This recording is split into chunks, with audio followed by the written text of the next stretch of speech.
अप्रैल का। हम्म। पढ़ लो। शुरू से ही पढ़ लेते हैं, एक पैरा हुआ था। हाँ। वशिष्ठ ने कहा, हे राम, अब मैं तुम्हें बुद्धिमत्ता, प्रज्ञा या ज्ञान भूमि के 7 अवस्थाओं या स्तरों के संबंध में बतलाऊंगा। उनको जान लेने पर तुम कभी भ्रम में नहीं पड़ोगे।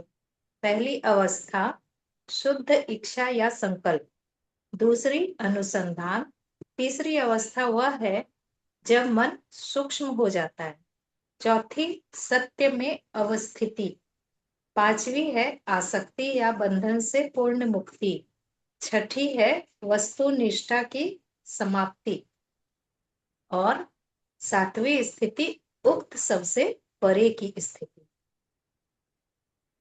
क्यों मैं मूर्ख बना रहा हूं? मेरी आसक्ति जाती रही है, इसलिए मैं संतों और शास्त्रों से ज्ञान अर्जित करूंगा। ऐसी इच्छा का होना पहली अवस्था है। इसके बाद व्यक्ति सीधे जानकारी प्राप्त करने के लिए अग्रसर होता है, यह दूसरी स्थिति है।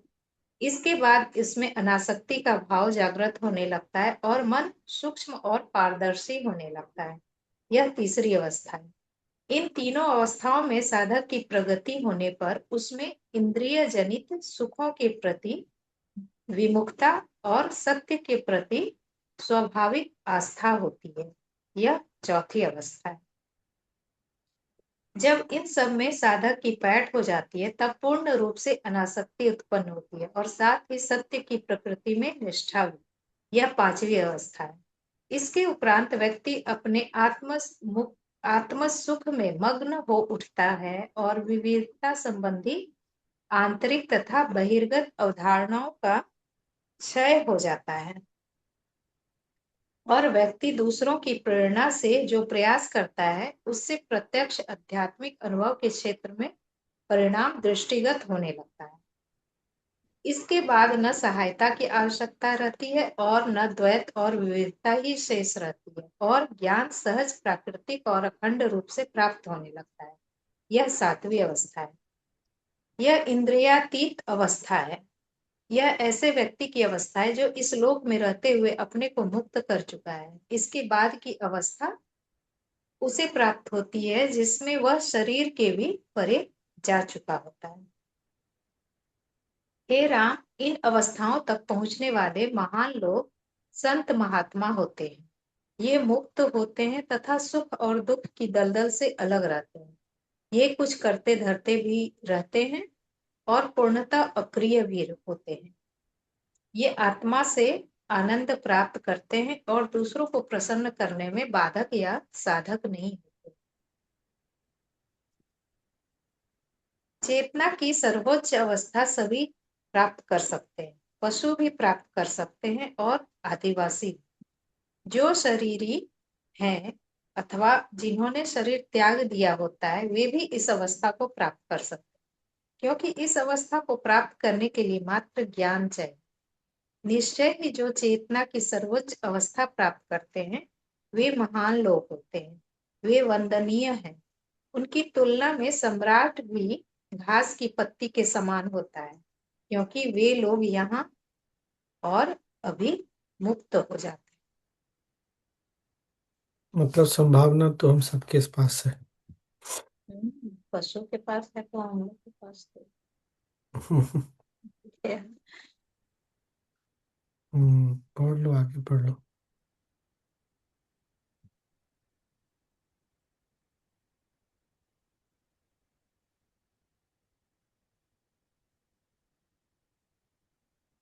तत्वात् हन्तात्मता तत्ता सत्ता सत्ता न काचन न क्वचिद भेद कलना न भावो न च रंजना।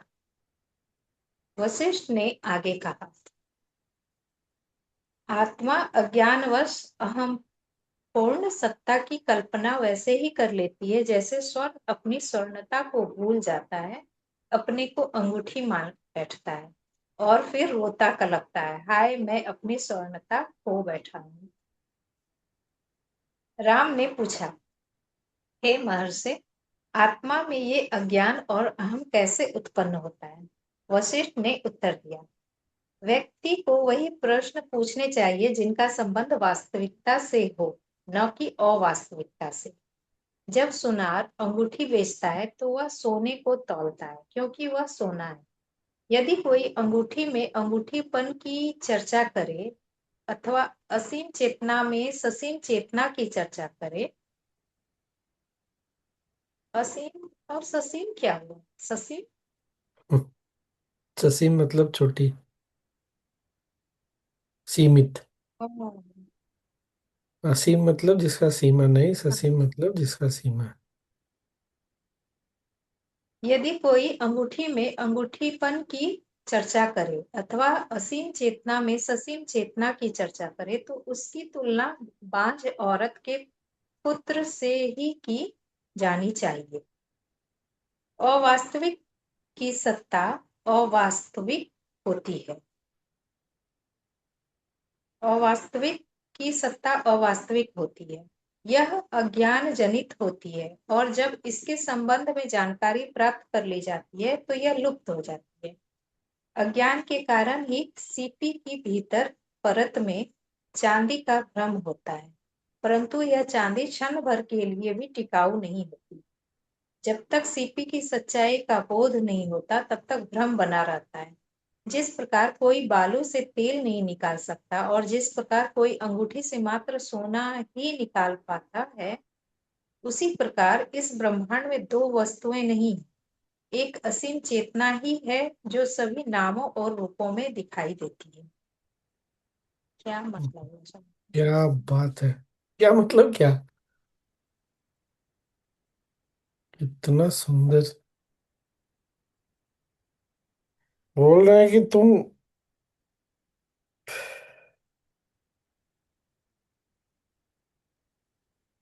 इस संसार में सिवाय चेतना के कुछ है नहीं। तो तुम अगर कुछ और बात करते भी हो तो उसका कोई मतलब नहीं है। जैसे हम में से, ठीक है, हम बहुत पहले हम भी कभी गए थे सोना खरीदने। कुछ भी खरीदो, आदमी सोना का ही बात करता है। कौन सा हार खरीद रहा है उसके बारे में तो नहीं है, इसका बनाने का या मेकिंग चार्ज इतना है, बस इतना ही रहता है। तो सोना उसी तरह जब भी हम इस संसार के बारे में सोचते हैं तो हमको ये याद रखना चाहिए कि ये संसार केवल चेतना के कारण है। तो चेतना ही चर्चा के लायक है, चेतना ही बात करने के लायक है, और कुछ भी नहीं। ऐसे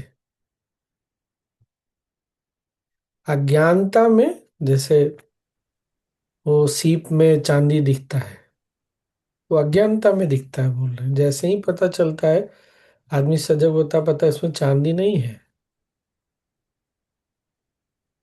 पेज नंबर 8 अप्रैल का है ना? 9 अप्रैल। हाँ, 9 अप्रैल का। तो बोल रहे हैं जो संसार तुमको दिख रहा है ये तुम्हारे अज्ञानता के कारण दिख रहा है। जैसे ही अज्ञानता दूर होगी, अहम भाव दूर होगा, अज्ञानता दूर होगी, तुमको पता चलेगा ये संसार नहीं है, चेतना है। तो नहीं, गुरुदेव एक साइंटिस्ट का, क्या, फिजिसिस्ट का बताते हैं कि उन्होंने गुरुदेव को बोला, गुरुदेव मैं 35 40 वर्ष, 35 वर्ष कुछ तो मैटर के बारे में रिसर्च करता रहा और मुझे बाद में पता चला मैटर एग्जिस्ट ही नहीं करता है। सुनने में ये बहुत साधारण सी बात है।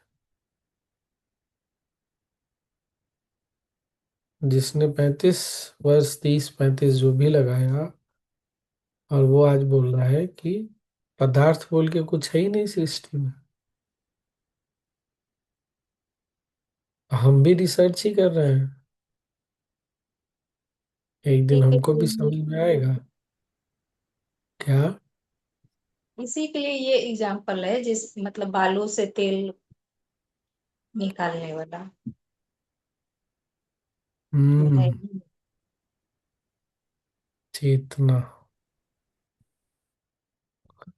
तो हमारी साधना हमको इस बात के लिए तैयार कर रही है, किस चीज के लिए, कि भाई अज्ञानता समाप्त हो, तो जो एक सत्य है बस वो पता चले।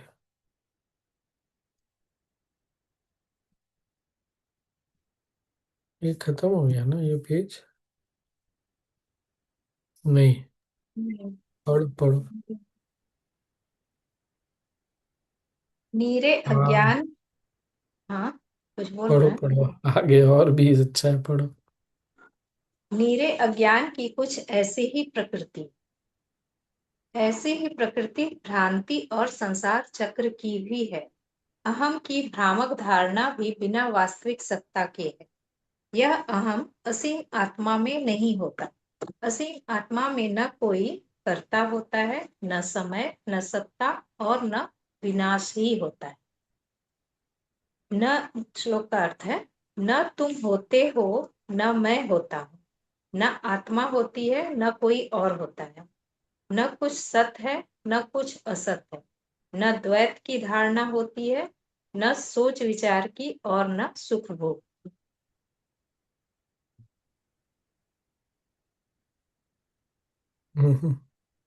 इंग्लिश में बहुत अच्छा लिखा है। This egotism does not exist in the infinite self.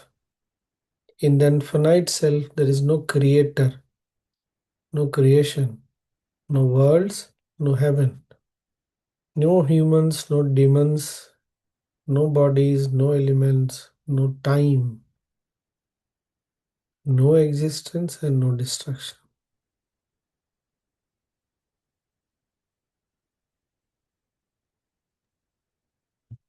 चलो, स्वामी जी, ये तो बहुत आगे की बात लग रही है कि सातवें सातवें के बाद, सात स्टेप बताया ना, सातवें स्टेप के बाद, सातवें स्टेप में हम जो चेतना की अवस्थाओं की बात कर रहे थे, चौथे को पार करेंगे, पांचवें में जाएंगे तब। मतलब ये श्लोक का जो अर्थ पढ़ रहे हैं तो मतलब लग रहा है कि कुछ नहीं, कुछ हम्म।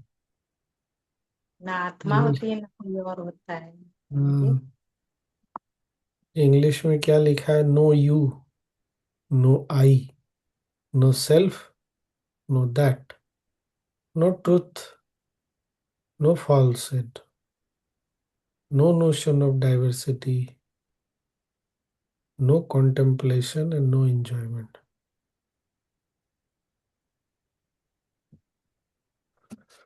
हाँ, पढ़ो पढ़ो, बड़ा मजेदार है, और आगे थोड़ा सा पढ़ लो। जो भी है और जो कुछ ब्रह्मांड के रूप में जाना जाता है वह परम शांति है। न आरंभ है, न मध्य है, और न अंत ही है। जो है वह सदा सदा के लिए है, मन और वाणी के क्षेत्र से परे है। सृष्टि का भी प्रश्न नहीं। असीम कभी अपनी असीमता नहीं छोड़ता। वह सागर की तरह है, परंतु उसमें सागर की गति नहीं। वह सूर्य की तरह स्वतः ज्योतिर्मय है, परंतु उसमें किसी प्रकार की क्रियाशीलता नहीं। अज्ञान में परमात्मा को पदार्थ के रूप में देखा जाता है, ठीक वैसे ही जैसे आकाश में आकाश रहता है। आकाश में भी जो सृष्टि दिखाई देती है वह भी ब्रह्म में ब्रह्मा ही है। ब्रह्मा में ब्रह्मा ही है। दूर और समीप की धारणा, विविधता की धारणा, यहाँ और वहां की धारणा की इतनी ही वैधता है जितनी उस दर्पण में दो वस्तुओं के बीच की दूरी रहती है जिसमें सारा नगर देखा जाता आज के लिए इतना ही।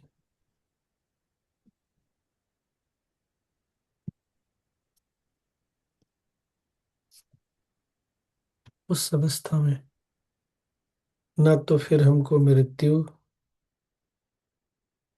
ना आयु लंबी, ना छोटी आयु, ना कुछ पाना, ना खोना।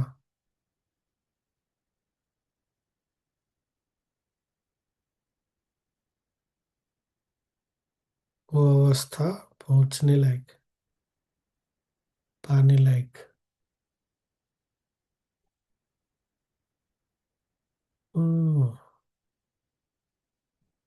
चलो फिर से ध्यान कर लेते हैं, छुट्टी मानते हैं। हम्म। कर ले ध्यान।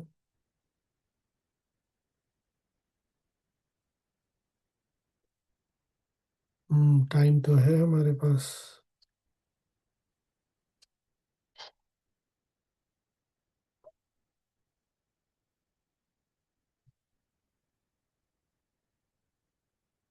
1 मिनट, हाँ।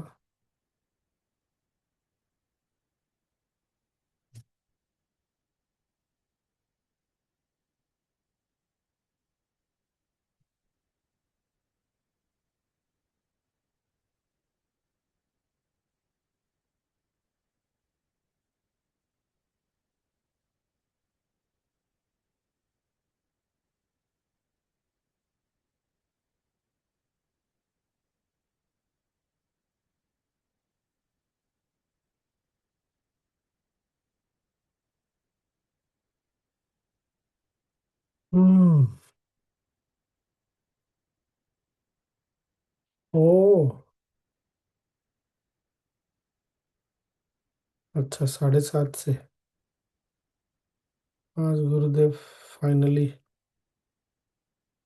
कल दिल्ली पहुंचेंगे, तो आज 10 सत्संग में आएंगे यूरोप से, जर्मन आश्रम से।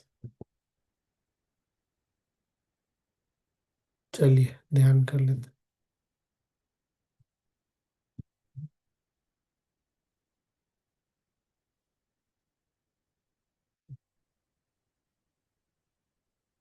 आराम से बैठ जाइए।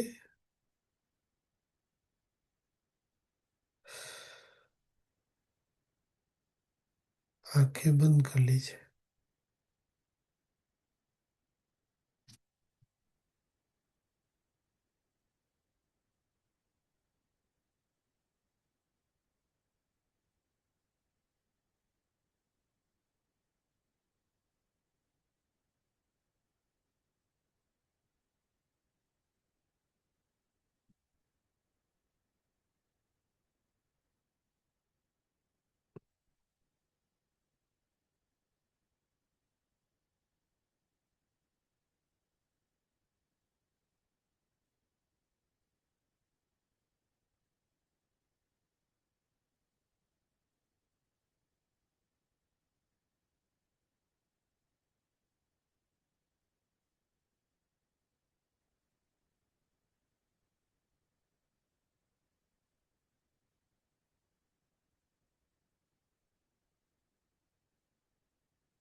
एक गहरी सांस लें,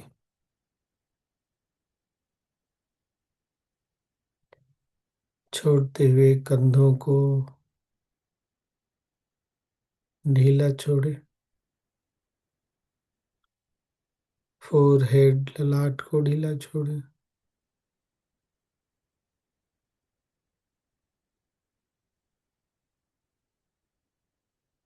आईब्रोज, आईज, फेस मसल्स, चेहरे की मांसपेशियों को भी ढीला छोड़ दें। पूरे शरीर को ढीला छोड़ दें।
सजगता पूर्वक एक और सांस लें। Breathe in again with awareness. and breathe out with awareness.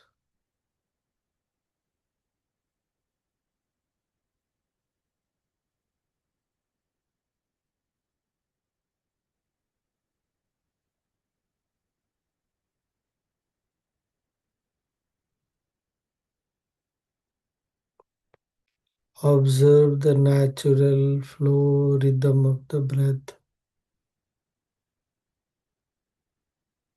सांसों की सहज गति और लय को देखें।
शरीर है और सांसें चल रही है।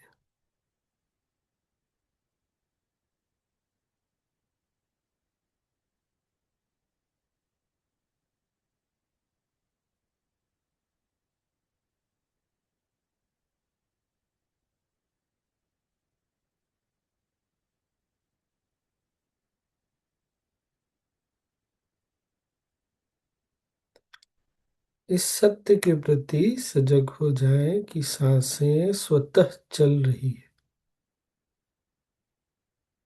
Become aware of the truth, fact that the breath is happening by itself.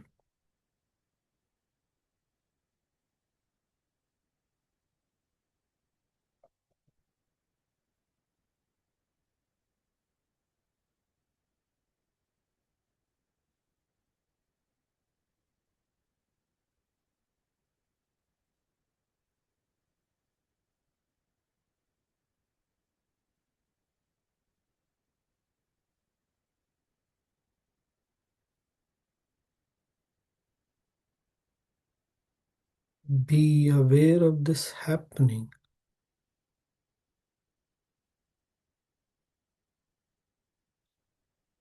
इस सत्य के प्रति सजग रहें।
Become aware of the mind, the thoughts, विचारों के प्रति सजग हो जाएं।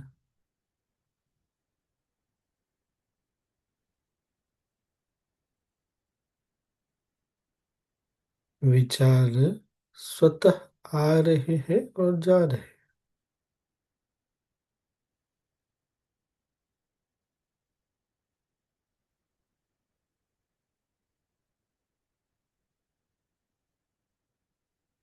thoughts are happening by itself.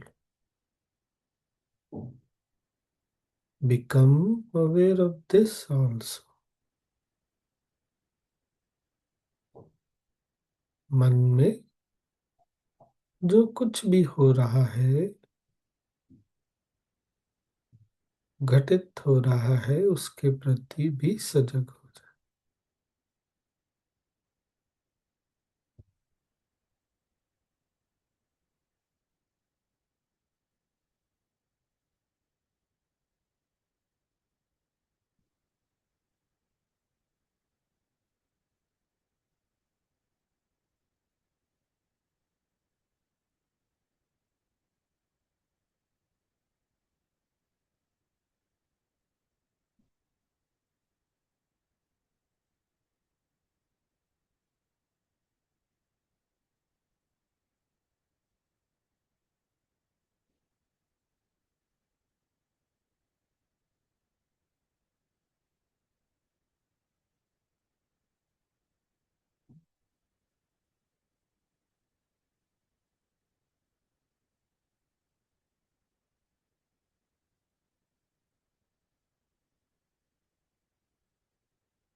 एक गहरी सांस लें,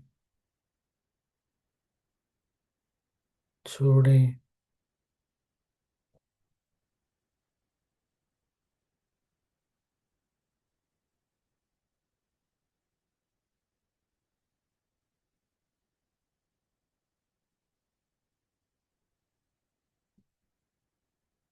सब कुछ अपने आप चल रहा है, हो रहा है।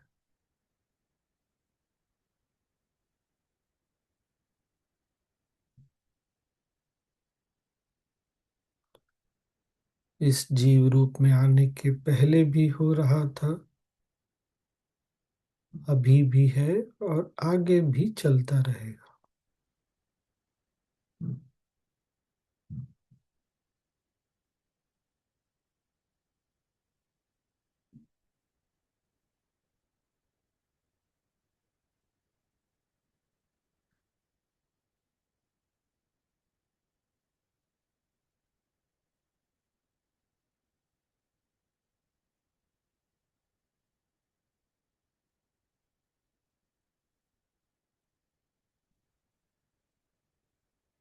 अगली सांस छोड़ते हुए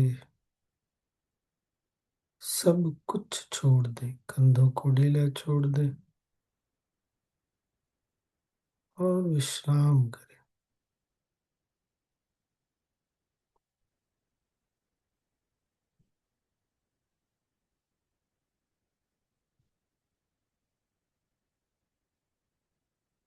This world existed before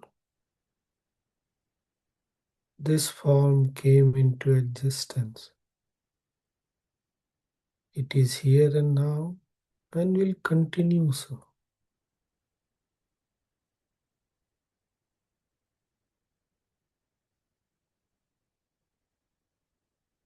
Breathe out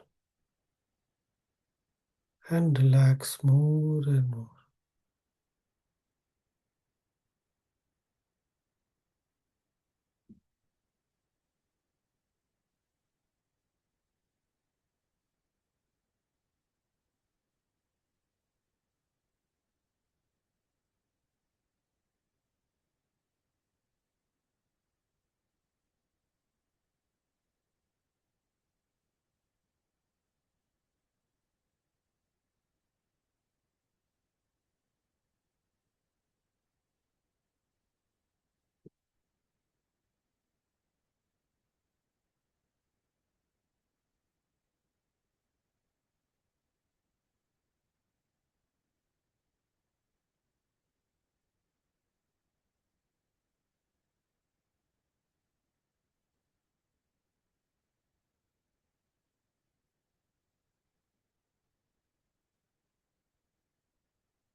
ओम शांति। शांति। शांति।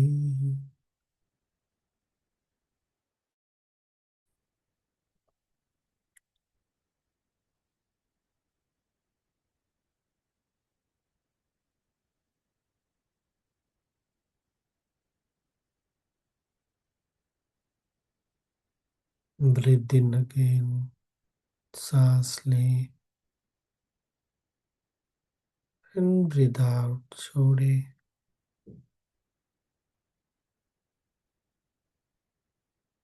शरीर और आसपास के प्रति सजग हो जाए।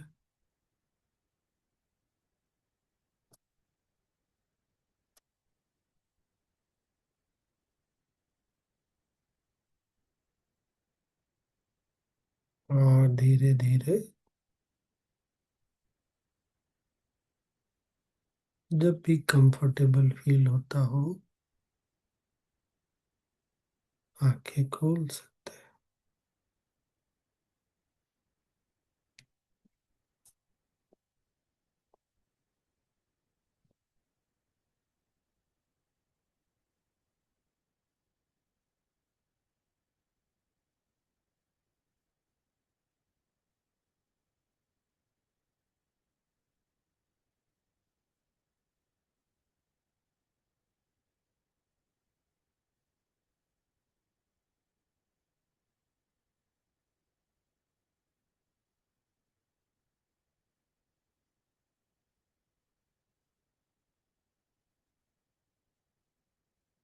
ध्यान हुआ? अच्छा, गुड।